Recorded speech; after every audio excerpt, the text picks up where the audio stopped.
Okay, we're going. We're We're live. going. We All are. right. Hello, everybody, and welcome to the UI Healthcare Volunteer Information Session. I'm Jean Reed, Director of Volunteer Services, and I'm excited to see you here as you begin your volunteer journey. This session is for all volunteers, whether you're a student, a staff member, or part of the community, and wherever you'll be serving, whether that's at our main, downtown, or North Liberty campus. We are proud to have one of the largest student-managed volunteer programs in the country, with over 1,000 volunteers contributing each year, and many in our student leaderboard coordinated placements. Today's session, we will cover an overview of UI healthcare and our volunteer program, key information that all new volunteers need to know, and your next steps for getting started. So, I'm going to start by introducing our volunteer services office staff, Hillary and Cade. Hi, everybody. I'm Hillary Chapo. I'm the Assistant Director in Volunteer Services. Hey everyone, I'm Cade Roddy, Administrative Services Specialist, and we are super excited to welcome you to the team. Yes. So the three of us are here to support you. Our office, we're here on the 8th floor. So please come and say hello and grab a snack whenever you're here under the roof volunteering and as you get started. And you can also reach us anytime. The email is volunteerservices@uiowa.edu. I think you've already been working with that email, but we encourage you, any questions that you have, that's how you get a hold of. The paid staff are responsible for responding to that email. So awesome. Thank you both. You don't have to hang out for the rest of the video if you don't like, but you'll be seeing. Thank you, guys. Welcome aboard. Excited to have you. Thank you. Okay. Next, I'm going to introduce Olivia. Da, da, da, da. Olivia is our student leaderboard chairperson, which is the highest leadership position in our student volunteer program. Olivia served over 500 hours. I bet it's more than that. I didn't double check today, but in areas like cardiology and adult acute care. And she is here to help guide you through the basics of getting started. Take it away, Olivia. Thank you, Jean. Hi, everyone, and welcome again. We're really excited to have you join our team. There's a lot of information to cover, but don't worry, it's all in your volunteer services handbook, which is also available online. So you always have that resource available to you. I won't be reading it word for word in this presentation today, but you'll need to review it on your own time and complete a short quiz to confirm your understanding. To begin, we'll be talking about UIowa's healthcare mission and what makes our hospital unique compared to your other healthcare settings you may have volunteered in before. UI Healthcare is one of the largest university-owned teaching hospitals in the US, offering highly specialized and tertiary care. As a comprehensive medical center, we receive referrals from across the region and country. In 2024, our team included 1,200 staff physicians and dentists, 900 residents and fellows, and 6,000 nurses and nursing staff, and over 6,900 additional staff members. That's more than 12,000 team members total, which is really significant. Our volunteers play a vital role in supporting staff and improving the comfort and care of our patients. In 2024, we recorded 34,000 inpatient admissions, 54,000 emergency department visits, 38,000 major surgeries, 202,000 minor procedures, and over 1.3 million clinic visits statewide. So very big operation we're running here at UIowa Healthcare. Moving on into our volunteer services mission, it's to enhance the experiences of patients and families at UI Healthcare while also offering meaningful experiences for volunteers. So for you guys and patients and staff and volunteers alike. Each year, more than 1,000 volunteers contribute nearly 100,000 hours across 100 service areas, and around 75% of our volunteers are students who are preparing for careers in healthcare like I am. Volunteer Services also manages retail operations whose proceeds fund patient and family-centered programs. You can learn more about that in the handbook or on our website. Moving on into one of my favorite parts of volunteering, the student leaderboard. This is one of the key leadership opportunities made up of about 18 dedicated student volunteers. SLB members support and coordinate over 800 student volunteers and serve as liaisons between volunteers, staff, and the Volunteer Services Office. We also help manage volunteer schedules and trainings and attend monthly meetings and mentoring new volunteers over time. Most student volunteers are assigned an SLB member or a community volunteer lead as their main point of contact during their service. Moving on into the unit mentors. So unit mentors are experienced volunteers who show strong service, communication, and reliability on their units specifically. They're selected each semester through a formal application process in collaboration with the Student Leader Board or SLB and the staff volunteer supervisors. Because each unit is different, mentors' roles vary, but common responsibilities include training and orienting new volunteers, answering questions about the unit or hospital, demonstrating positive patient interactions and visiting skills. This is a really significant one, so modeling those patient interactions, and providing feedback for SLB members. We kind of call them the eyes and ears of the unit to get back and kind of hear what's going on the units. Mentors are absolutely essential in helping new volunteers feel confident and supported. If you're interested in becoming a mentor or SLB member in the future, you can find the application and more details on the Volunteer Services website or reach out to your unit SLB member who will have lots of positives to share, I'm sure. If you have any questions throughout this presentation in the future, there are 3 kind of quick tips that we have. Number 1, review your emails from Volunteer Services. A lot of information is sent out in these, especially in those orienting ones, as well as on Fridays, there's a weekly communication that goes out with a lot of awesome information. You can also check the Volunteer Services Handbook. Like I said, this document can be found online. Really, really awesome resource. You kind of can continue going back to it no matter the question. And if none of that can answer your questions, reply to your last email or contact us at volunteerservices@uiowa.edu, where one of our paid staff members will be able to help you further. So now is a really good point to pause the video if you're watching it in segments. And up next, we'll be talking about patient confidentiality and privacy. Alrighty. Well, welcome back if you took a break. Now we're going to be talking about privacy and confidentiality, which is something that every single volunteer in this hospital is responsible for. This is one of the most important things you'll learn as an aspiring healthcare team member. So HIPAA, or the Health Insurance Portability and Accountability Act, is a federal law designed to protect patient health information. HIPAA violations can result in serious consequences, including fines and legal actions, even for volunteers. So only share patient information if it's necessary for your volunteer role and never outside of that. We'll go back there. So as an example of HIPAA, most volunteers understand that health information you encounter during your service here is private and must be only used to perform your role. But imagine you're delivering flowers and recognize a public figure or coach. You might feel tempted to mention it to a friend or post it online, but doing so would be a serious violation. Even the fact that someone is a patient here is protected under confidentiality rules. Protecting patient privacy includes small actions like turning paperwork face down so private health information isn't visible to others. As a volunteer, it's your job to think about confidentiality at all times within the hospital and outside of. So I mentioned PHI, or protected health information, which includes any information that can identify a patient and relates to their health or their care. It is really, really important that PHI is kept confidential and is only used for treatment, payment, or hospital operations. Examples include names, phone numbers, social security numbers, medical records, or even photographs. You can find the UI Healthcare Privacy Note in your volunteer handbook, and it further explains how we use PHI and what patient rights are included under HIPAA.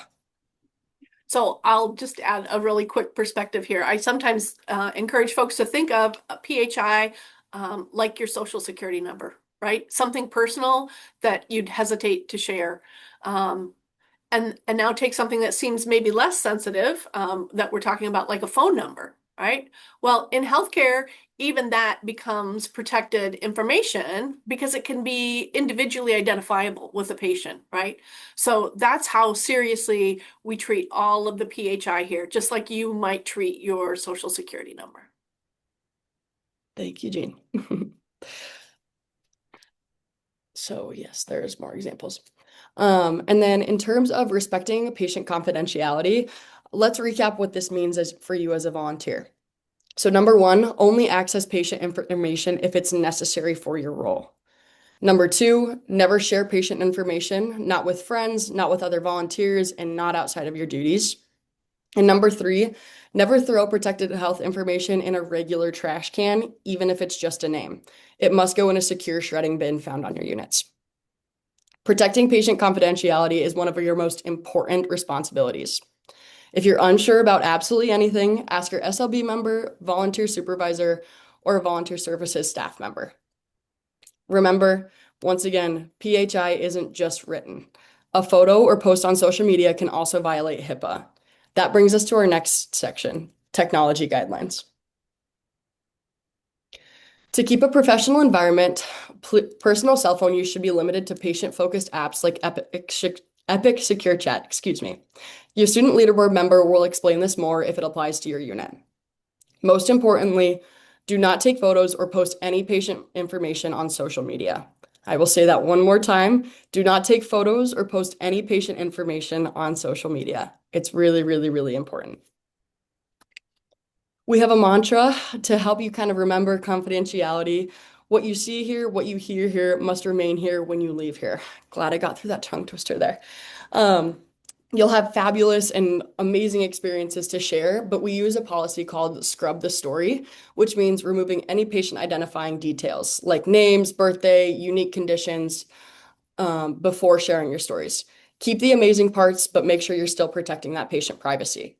Really, really important. I'm going to jump in on that, right? Because I don't, confidentiality is super important. We spend a lot of time talking about it and covering it.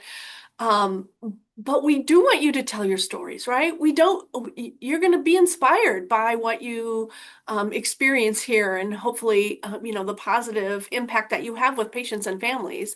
So it's not that you can't tell your friends and family about the things that you're doing here. It's just that, again, scrub the story. And another analogy, I'd be like, if you were telling that story, and one of the patient's family members were in the room, would they be able to identify that the story's about their family member? And if they could, if you left enough individual identifiable information in there, then you didn't scrub your story clean enough, right? You need to take all that out before you share the awesome stuff. Absolutely. And there are certainly a lot of awesomes. So it's always important to remember, though, confidentiality. All right, we'll keep moving right on along. Moving on to hospital safety. So always wear your photo ID badge, which has important phone numbers for emergencies like code blues, code green, and fire. You'll learn more about that. Make sure you reference your handbook. But all of the codes can be found on the back of your badge. So really important to keep this on you at all times. Also, do not call 911 inside the hospital. Make sure you're using those house phones found around the hospital and dial the extensions that are found on your badge. Like I said, more safety information can be found in your handbook, can also be found in the volunteer services office and in your unit binder for more specific information. So in terms of protecting patients and yourself, the CDC's standard precautions help prevent infection spread, and these apply to all patients all the time for blood or any bodily fluids, regardless of diagnosis or isolation status. So these are expected with any patient around the hospital. We have a simple rule that we kind of live by here. If it's wet and humid, don't touch it. Make sure you have on the proper personal protective equipment, but just make sure you're not touching it. Also, remember to clean your hands before and after each patient contact. We say foam in, foam out. You'll hear this quite a bit, which means using hand sanitizer every time you cross the threshold of a patient room, entering and exiting. So this is no matter if you're touching something inside the patient room, you're just stopping in for a second. Just make sure whenever you're entering and exiting, continue to foam in and foam out. And continuing on that note, hand hygiene is what we call it, is simple and is the best way to protect yourself and others. Jean will now talk about and demonstrate proper hand washing. So it really is all about habits, right? Whether you're new to healthcare or experienced, I mean, it's easy to create a habit. It's easy to get into out of a habit. So I think starting your volunteer position is a great opportunity to do a reset if you're already in healthcare, or again, just get well practiced. We would suggest wash your hands with soap and water when you come to the hospital and before you leave at the end of your shift. But proper hand washing is something that takes maybe longer than you might be used to just in your day in and day out life. So proper hand washing here, we would say 15 to 30 seconds. That's minimum. So longer than most people expect. So are you going to do my timer, Olivia? You're going to be my I sure can. So you're going to use warm water, right? Hands under the water, and then you need to get all of the surfaces, right? So underneath your nails, get your nail beds, all right? Your thumbs, the back sides of your hands, right? Your wrists, all the way up to your wrists. And then you think, well, I should be done by now, but guess what? So again, focusing on all of those surfaces in between. All right, friction is important for effectiveness. Where am I, Olivia? You're at 25 seconds. Okay, awesome. So again, we do the demo. It just as to make a point, right? It's all about habits, getting good habits, and you're responsible for maintaining those. We do have you won't actually be washing your hands with soap and water very often. You'll do that if your hands are visibly dirty. But otherwise, we use the sanitizer pumps that are mounted outside every patient room. They're everywhere. You can hardly walk 5 feet without going past a pump. And you're going to use the same motions, right? But it's much quicker. So a pump of that hand sani in exactly the same motion so that all of those surfaces are damp with the sani. And then when your hands are dry, you're good to go. So you'll be using the sanitizer almost all the time, right? And as Olivia said, every time you cross a threshold, talking about habits, right? We don't want you to have to think about, oh, did I touch anything in that room? Do I need to use sani on the way out? Because before long, it's just going to be walk in, pump, walk out, pump. You're not even going to think about it. And that's how we get to 100% effectiveness. If we have to remember, we're just human. We'll be forgetting. So. Yeah. Yeah, and as someone who started off as a volunteer and now I also work in the hospital, it's made it really, really easy, really smooth because it's already just muscle memory whenever you're going in and going out. I So, like that. Yeah, muscle memory. yep, it makes it a lot easier. But thanks for that. Thanks for that, Jean. I love the demonstration, of course. We're going to move on, kind of continuing with protecting ourselves and our patients with our infection control signage. So UI Healthcare uses isolation and infection control signs on patient doors that may update over time. Always stop and read the sign before entering a patient's room. I really want to point out here an important one. Volunteers may not enter any airborne precaution rooms or the ones with the blue signs. We are not properly fitted for the N95 mask required to enter these rooms. So please just make sure you're staying away from those. And overall, just make sure that you're trained before you're just kind of doing things on your own. It's really, really important. But the signs on the doors will tell you what precautions to take to prevent spreading those germs. So, like I said, only enter if you're trained and understand these required measures. Also, remember that gloves are personal protective equipment, so you must be trained on how to properly put them on and take them off if your unit requires. And if you ever have any questions about this, oftentimes the staff is pretty happy to help and train.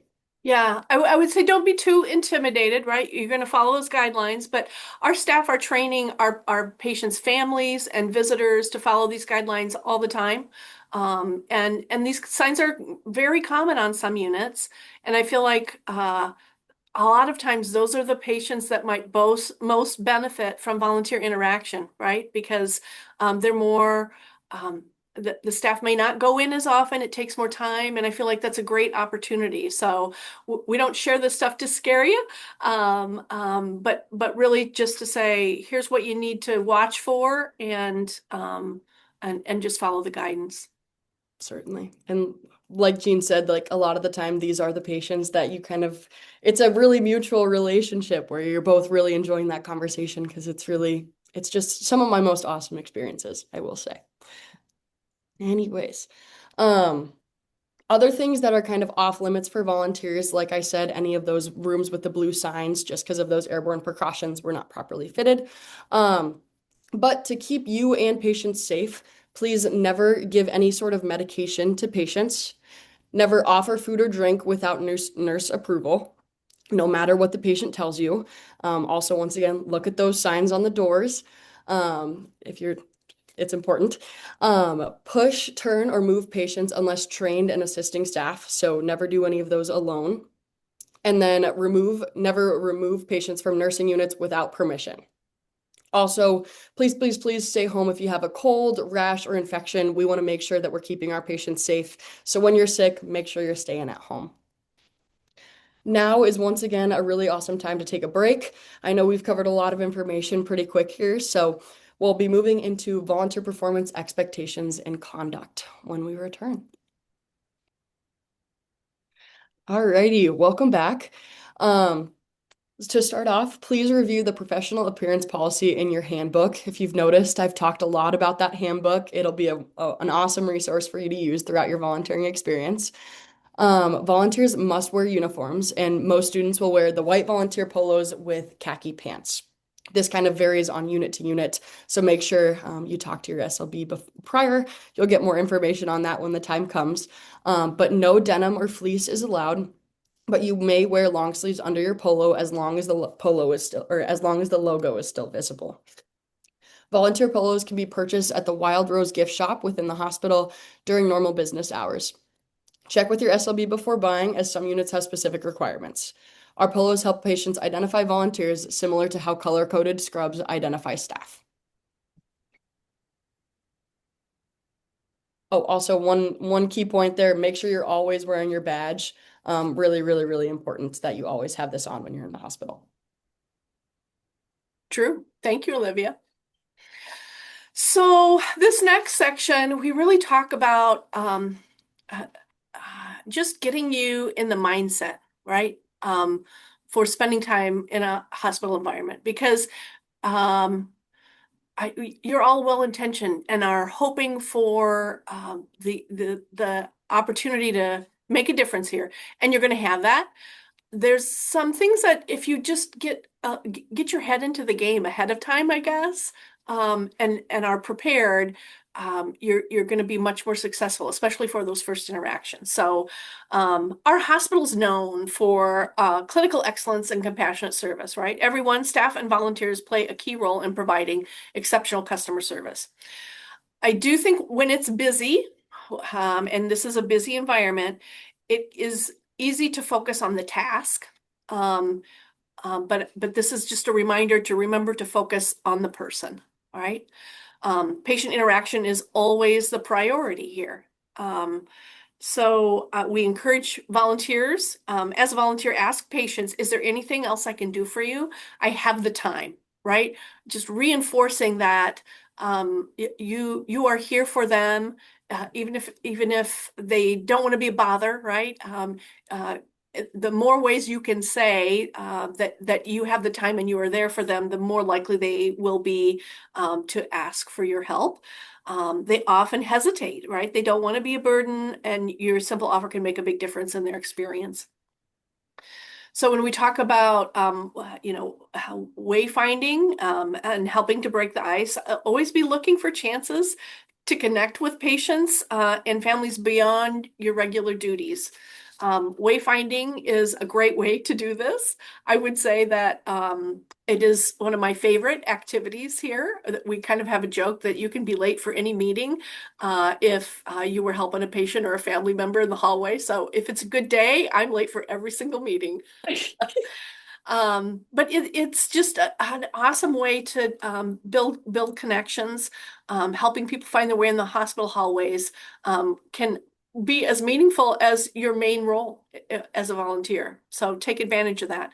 And you don't need to know the entire hospital to be helpful with that, right? The hospital is big and feels can be overwhelming for anyone.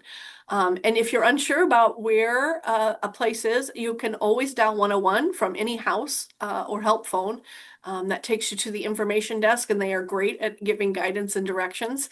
And I think that the thing that matters is your willingness to connect, not that you know every location, right?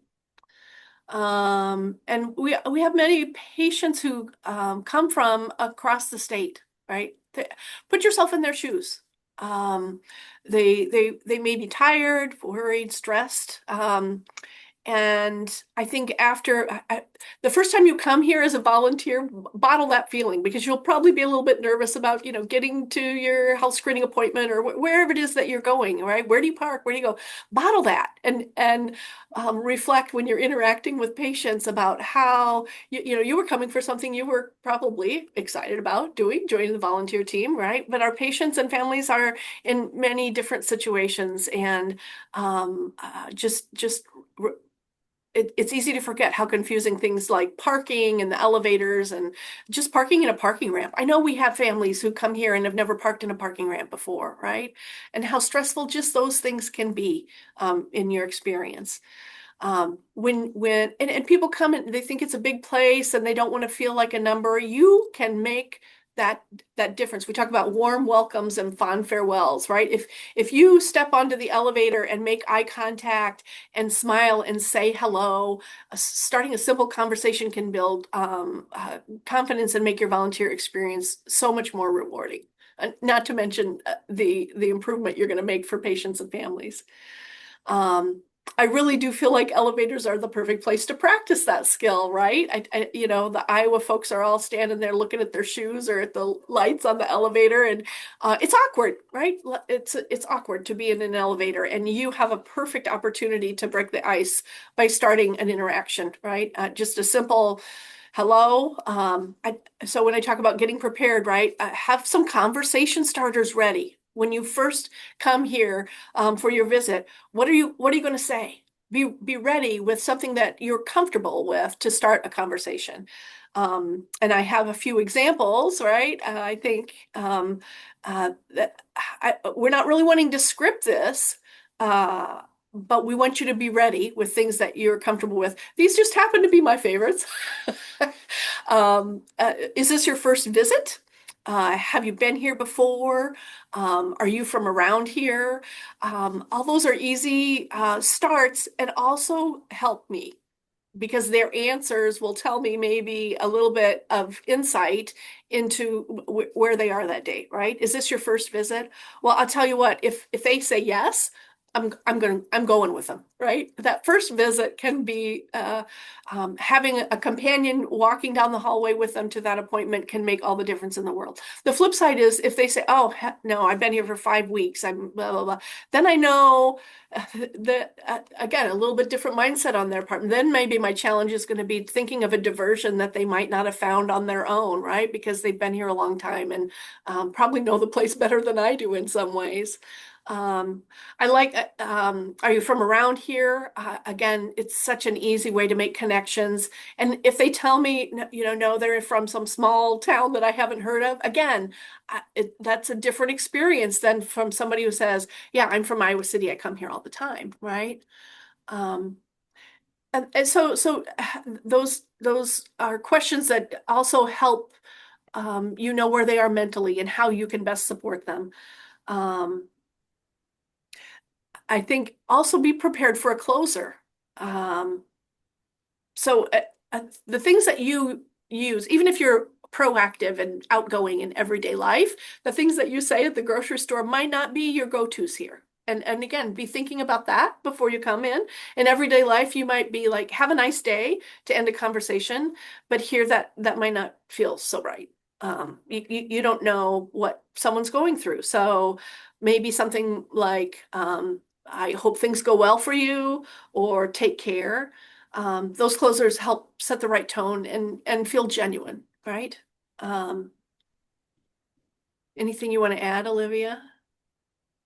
I would say just always I have the time and talking to people in the hallways. I think that was kind of when I had my aha moment of people are willing to talk, and when people look lost, you can probably help them.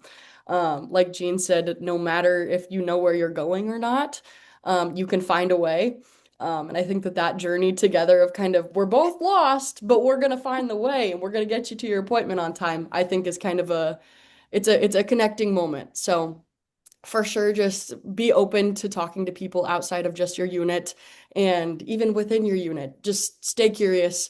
Ask them questions. Oftentimes they'll ask you back, and it's great to talk about your experience here at the University of Iowa if you're a student, or kind of how you ended up here. So really awesome conversations. Always, Yeah. where's home for you is kind of my go-to. So to And Jean's, that's the same thing for the community volunteers too, right? yes. What brought you here? What brought you here? Those are nice, stories to share. Um, oh gosh, I could just go on forever here. Certainly, me too. So you're going to have a lot of chances to connect with patients. We use the ADAT method. So acknowledge, introduce, duration, explanation, and thank. So hello, my name's Jean. I'm a volunteer here to help with blah, blah, blah. Is there anything else I can do for you today? I have the time. Always ending that sincere thank you. I think that's maybe the most challenging for volunteers, but I like saying, thanks for letting me visit with you today because it shows respect.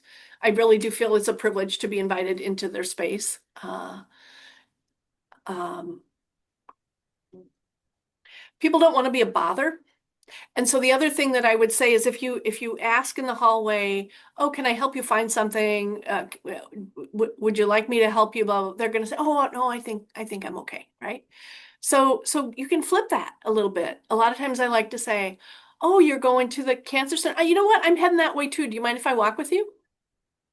That's a lot harder to say no to, right? And also you're not making them feel like it's like I'm going that way anyway. Do you mind if I walk with you?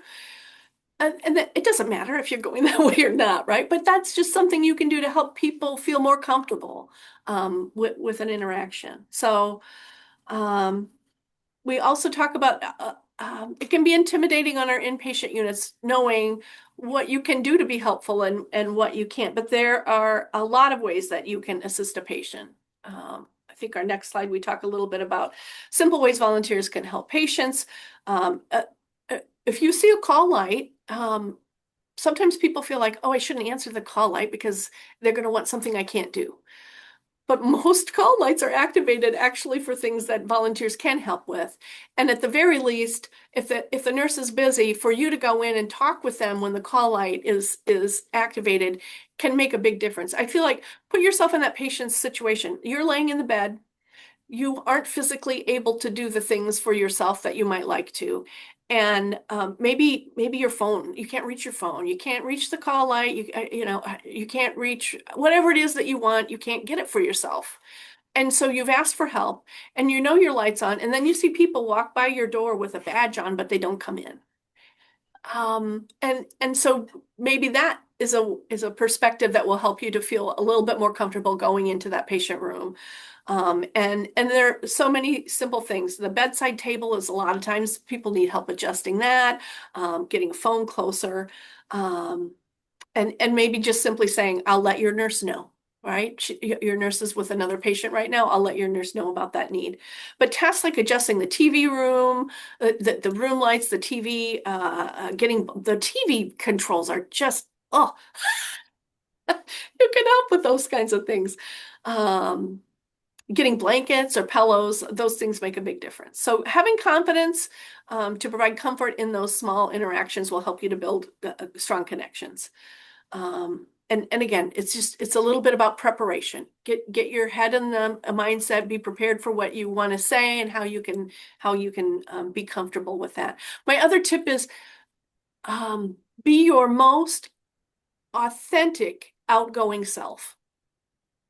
So we don't want you to be somebody you're not, but when you come here, when you come through our doors, have it in your mind that you're going to be the most outgoing, authentic person you can be. And that will be a big help for successful interactions. Certainly. And to kind of piggyback off of that too, sometimes patients will ask you to do things that you can't do. And that's completely okay. And instead of saying, I don't know, maybe say, I'll find out for you. Then find a nurse or staff member who can help. Other kind of little things, just I always say I love seeing new places if there's somewhere I haven't gone before, right? It's an experience for both of us together. We're in this together. That's been my kind of best go-to. Like Jean said, just being your genuine outgoing self. So put a smile on.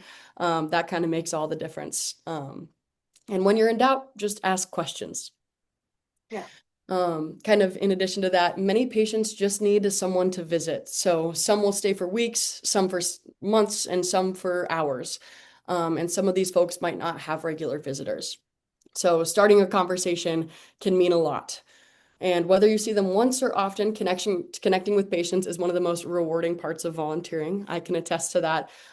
So try not to get caught up in those tasks that you ultimately forget that there are, people to go interact with. That's your primary duty. So just keep trying and remember that it's okay to hear a no. Sometimes people don't want to talk. It's okay to respect that, continue to respect that. But it's always worth a try. Yeah. Yeah. And I do think so a lot of those environmental things that we have on the units for you to do are really excuses for you to get into that patient room because it just takes practice. Patient interaction takes practice. So if you go in and hi, Mrs. Uh, Dole, I'm Jean the volunteer. I'm gonna stock your linens. Is that okay? Yeah, that's the reason to come into the room. But don't get focused on. And now I'm gonna go stock, the next room's linens. And I want to get through all these. The environmental tasks are really they're important. But your purpose really is visiting with the patients. So use the environmental pieces as the tool to practice those interactions. And there is a learning curve. So it will get better, I promise. So we've covered a lot of basics today, and actually a lot of the stuff that we covered here is in the handbook, but your volunteer handbook is your go-to resource for any questions later on. It is a living document. It's very forward-facing, so our staff volunteers, supervisors, student leader board, new volunteers, everybody can go to that document and be on the same page with what we're sharing with folks. Keep communication open with volunteer services, right? Your supervisors, student leaders, check your email regularly. Onboarding and updates happen through email. You'll get weekly messages, as Olivia mentioned, once you're active. If you email and don't get a reply within 5 business days, please follow up. We handle many, many volunteers, and it's possible messages get missed or there's been miscommunication. And I would say phone calls are less effective since our volunteers often staff our reception desk, right? So the email is going to make sure that your question gets to the person that can access the data that's necessary to get you an answer. And then, reliability and commitment. Reliable volunteering means consistent weekly service and communication with our staff. All volunteers, students, and community alike you have to sign that letter of intent, right? Minimum of 72 hours. That's a high bar. You're going through a lot for the privilege of getting started with us here, and you're investing your time and effort, and we're investing our resources, right, to get you to that place. So for community volunteers, 6 months of weekly shifts. For students, it's based on the academic calendar. So no volunteering required during breaks like Thanksgiving, spring, or winter break when you're not in town. Summer break counts only if you're away from Iowa City. And after 40 hours, you can request an hour's confirmation to show progress from our office. And once you reach 72, your minimum hours commitment, you're eligible to request a professional letter of recommendation. Contact our office and we can give you guidelines on that.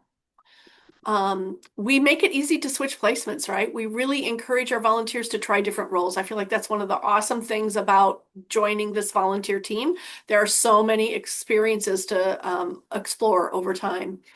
And our staff appreciate reliable volunteers because it helps them plan and maintain smooth operations. So for like our student group, our staff volunteer supervisors know you guys start the first week of the semester, the 16 weeks, you're theirs every week, same time for the most part, right? And then we make it easy. Pick a new service area the next semester.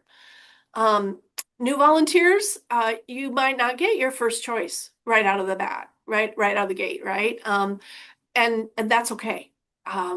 Every placement here offers valuable patient experience. We don't have places where our volunteers aren't happy and having patient interactions, right? And remember that the returning volunteers get priority when selecting shifts. So the more hours you have, the more experience you have with our program. Again, your first pick is going to be easier to obtain.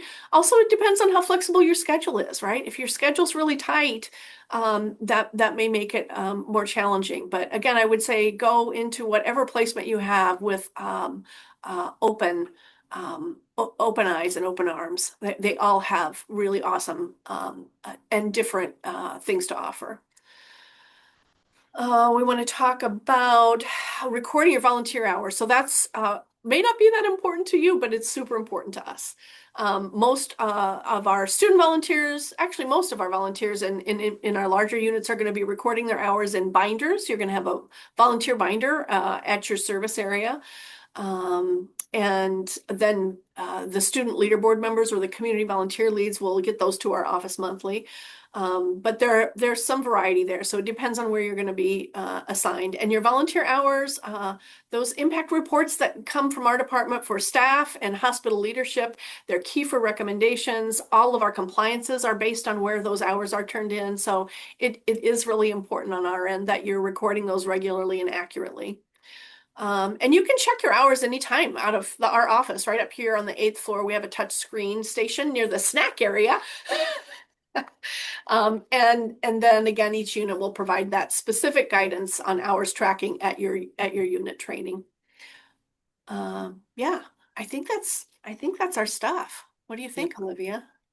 To kind of add on to one of your points in there, with the trying out different units, I cannot stress this enough. This is a really awesome way to just see if you're thinking, I want to do this. It's an awesome way to just try it out, be a fly on the wall, be in that environment and kind of see it. So just to kind of add there. But yes, congratulations. We've completed onboarding. Woo! You're about to start a really, really exciting journey as a volunteer. Me personally, I would never imagine I'd still be here 3 years later, especially sitting in this chair, making this video. But I've absolutely loved every second of it. So this is a really awesome experience. I'd like to leave you with a quote from one of our team members. Jean? Read it from the slide, though. Read it from the slide. Yeah. So when I come through these doors every day, it's really a reality check. Regardless of what is happening, you have to be grateful for your life. I don't know if I could handle being on the other side of this. I want to make a difference for these patients and their families. That really, really sums up what we do here. Our focus is on helping patients and families, but also on supporting each other. So you'll build great relationships with other volunteers, students, staff, maybe patients, and connections that will enrich your experience and maybe even benefit your future. So thank you so much for sticking with us, and we can't wait to see you making a difference at UI Healthcare. Come visit us in the VSO, grab snacks. I can't stress that enough. We love seeing your faces. Great job, Olivia. Thank you. you. We look forward to seeing you all soon.